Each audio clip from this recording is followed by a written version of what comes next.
Hi, I'm Erika Pinkerton, principal of McGovern Elementary in Winston, Oregon, and I am very pleased to present you with my overview of my final project. And I have found this project to be very worthwhile as I was able to improve systems within the school, which resulted in increased student achievement results. So the proposal of my project was to make sure that as a staff we're able to identify our weaknesses and also our strengths with instruction. And from that point, that was the basis of our framework for growing, in which that was implemented into the school improvement plan. We were able to come up with PLCs, and we did non-negotiables as far as how the meetings would be ran. And through that process and the structuring of those meetings, we were able to really get down in the weeds and see where we needed to grow. We went through various processes to evaluate student work and also academic journals, which these approaches were instructed to me through critical friends groups, which had standard protocols to guide the conversations. The structure of this improvement of instruction was that we had non-negotiable time, which would be 7:15 to 8 in the morning every Tuesday, set aside just for collaboration. There were no operational topics of the school discussed during this time. There was a set time frame for the teacher to present a student who is in the high tier of instructional needs and was able to discuss what they had done for interventions, and then there was time set aside for their colleagues to provide insight on what they could do. And then finally there was time set aside for reflection for the teacher as they've been given some feedback on maybe what next steps that they will take.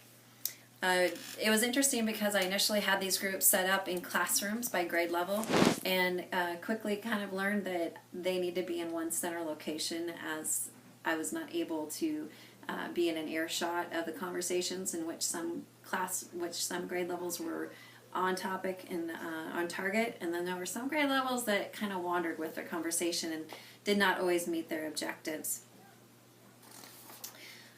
The change was hard for teachers. There was pushback. There was a team of teachers who went to the union to let them know that the teachers were feeling that a lot of pressure was being put on them because we were using the data so intensely, and they felt that that was a reflection of how they taught, and felt that they were being put on the spot. But with the process of change, it does take time, resources, also the energy, and this took me about 2 years to get it fully implemented, the system for intervening with students. We went through a curriculum alignment for my professional development project, and with that our PLCs met up in grade level teams, and they analyzed by grade level what they needed to improve on. And we used formative and summative assessments, as well as what I call dipstick checks.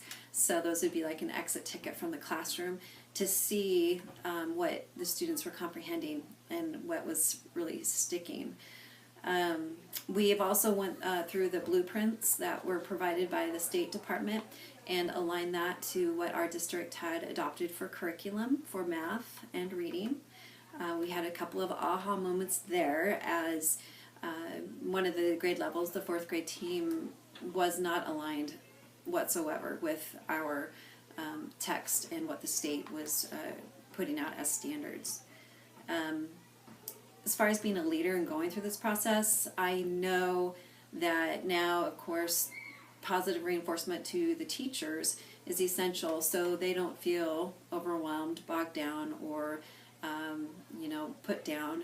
Every day they're in the trenches and they're working hard, and this component of looking at data and changing instruction, it's tough stuff. So keeping the morale upbeat and positive was a critical component which I needed to make sure I was implementing In addition, there would be follow-up for me, and I was always consistent with doing that follow-up request for them as quickly as possible to make sure they knew I was putting in full effort, as well as we as a school were making these instructional changes. Progress monitoring was something that we had to take a really close look at. We are Title I school funded, and we are school-wide with our title programs, and so we needed to really focus in on what are those interventions that we are using for all students to make it equitable, but also that we're doing progress monitoring to make sure which interventions we're using are working with the children, and if not, if they're not working, what to do, and then also if they become stagnant, what are the steps we needed to take. And so we would use the assessments from the state exams to begin this process in the fall and to kind of guide us as to where their weaknesses were. And with that, we were able to increase our math instructional time. So students would receive an additional 45 minutes of math intervention time. In addition to that, there was the PLC, basically the paper trail, which showed our process and our paths for interventions for our students. And this is what would be brought forth to a parent meeting, which we call an SST meeting, which is Student Support Team meeting, in which we'd have the parents, and we'll have the title teacher there, and also the general education teacher. And if needed, we would have our behavioral specialist attend the meeting as well. So during that time, we were able to pull the data, which we've been working on in our PLCs, all together, lay it out before the team to see what we've done, and looking at the length of intervention.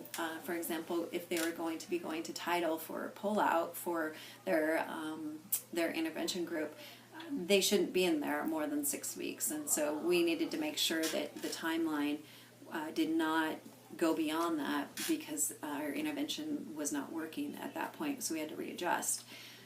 So with that two-way communication with the parent, we were able to get even more information from the parents as to what's working at home for the child, or any tools that they have that we may not know about to help further assist the student.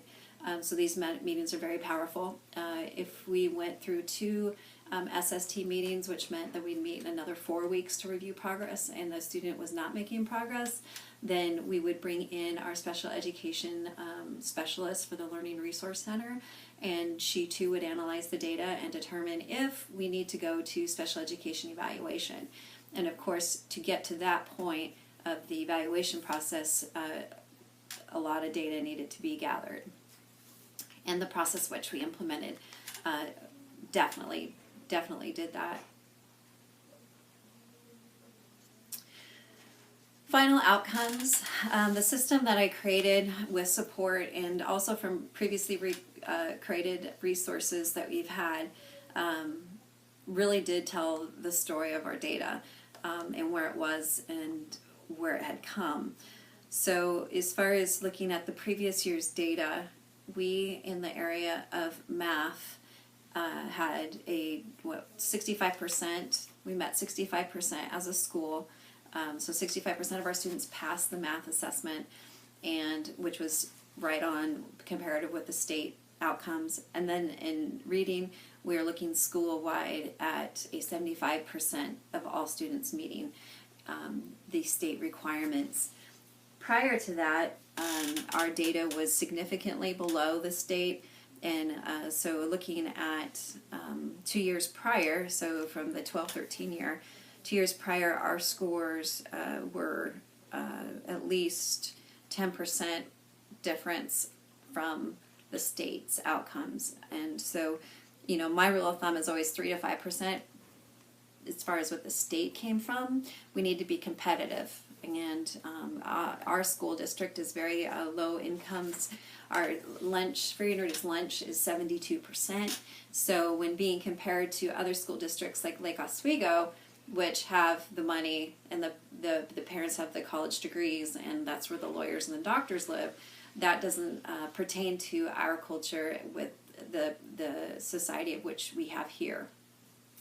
So keeping 3 to 5% close or to the state is says a lot. And for this last report that we did with our state assessments, we were above the state in 2 grade levels and right on target with 1 grade level.